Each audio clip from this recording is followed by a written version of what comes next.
Bonjour à tous et bienvenue sur notre chaîne. Aujourd'hui, nous allons explorer un sujet d'une importance cruciale pour l'actualité ouest-africaine. Les efforts diplomatiques du président ghanéen, John Dramani Mahama, pour convaincre les pays de l'Alliance des États du Sahel, AES, de réintégrer la communauté économique des États de l'Afrique de l'Ouest, CEDEAO. Cette thématique soulève des enjeux majeurs, tant sur le plan politique qu'économique, et mérite une attention particulière. En janvier dernier, une décision marquante a été prise par le Mali, le Niger et le Burkina Faso, qui ont quitté la CEDEAO pour fonder l'AES. Ce choix a été motivé par un mécontentement croissant à l'égard de l'organisation ouest-africaine, perçue par ces pays comme étant inefficace face aux défis sécuritaires et économiques auxquels ils font face. Cette rupture a suscité des inquiétudes quant à la stabilité régionale et à l'unité des pays de l'Afrique de l'Ouest. Dans ce contexte, le président Mahama a entrepris une tournée diplomatique dans ces trois pays afin de rétablir les liens et de renforcer la coopération entre les nations. Sa mission n'est pas seulement symbolique, elle vise à aborder des questions cruciales telles que la sécurité régionale, les échanges commerciaux et la lutte contre le terrorisme. À travers cette vidéo, nous allons analyser les enjeux de cette initiative, les défis auxquels le président Mahama est confronté et les perspectives d'avenir pour la région.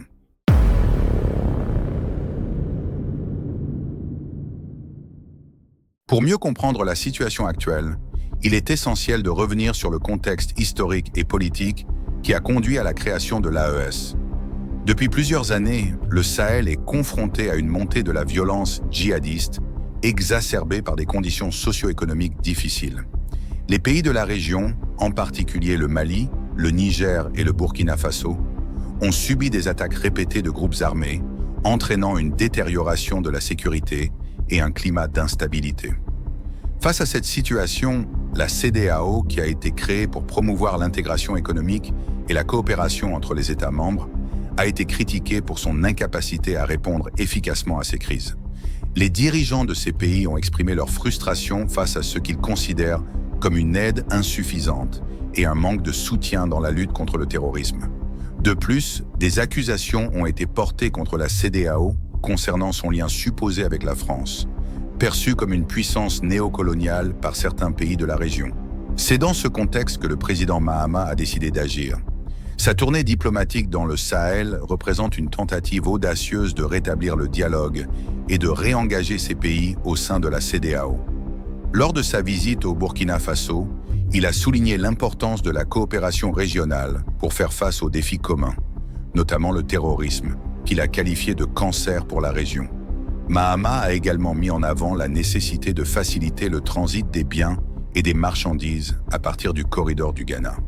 Cette initiative vise à offrir aux pays enclavés de l'AES un accès précieux à la mer, ce qui pourrait stimuler le commerce et favoriser le développement économique. En renforçant les échanges commerciaux, le président espère créer un climat de confiance et d'interdépendance entre les nations. Cependant, la tâche s'annonce ardue. Les relations entre la CEDEAO et l'AES se sont détériorées, notamment après le coup d'État au Niger en juillet 2023. À cette époque, la CEDEAO avait menacé d'intervenir militairement et imposé de lourdes sanctions économiques à Niamey.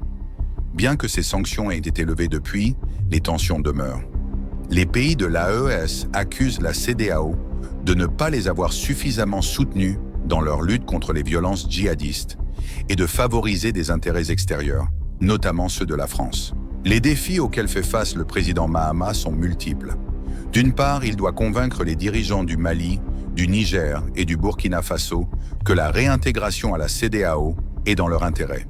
Cela nécessite non seulement des promesses de soutien concrets, mais aussi un changement de perception quant à l'efficacité de l'organisation. D'autre part, il doit naviguer dans un environnement politique complexe où les sentiments anti-français et les aspirations nationalistes sont en forte hausse. De plus, la question de la sécurité est primordiale. Les pays de l'AES doivent voir des résultats tangibles dans la lutte contre le terrorisme avant de considérer un retour à la CEDEAO. Mahama devra donc proposer des solutions concrètes et des mécanismes de coopération qui répondent aux préoccupations de ces nations. Malgré ces défis, le président Mahama reste optimiste. Il croit fermement que ces efforts peuvent porter leurs fruits et contribuer à rétablir la confiance entre la CEDEAO et l'AES. La réussite de cette initiative pourrait avoir des répercussions significatives sur la stabilité politique, la sécurité et le développement économique de l'Afrique de l'Ouest. Les prochains mois seront cruciaux pour évaluer l'impact de cette démarche diplomatique. Si les pays de l'AES acceptent de réintégrer la CEDEAO, cela pourrait marquer un tournant dans les relations régionales et ouvrir la voie à une coopération plus étroite sur des questions essentielles telles que la sécurité, le commerce et le développement. En conclusion, la situation actuelle entre la CEDEAO et l'AES est le reflet de défis complexes et interconnectés qui touchent l'Afrique de l'Ouest. Les efforts du président John Dramani Mahama pour rétablir le dialogue et la coopération entre ces entités sont louables et nécessaires.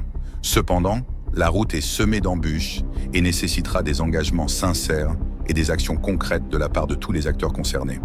Nous vous remercions d'avoir suivi cette analyse. Nous vous invitons à partager vos opinions dans les commentaires et à vous abonner pour rester informés des évolutions de cette situation. À bientôt pour une nouvelle vidéo.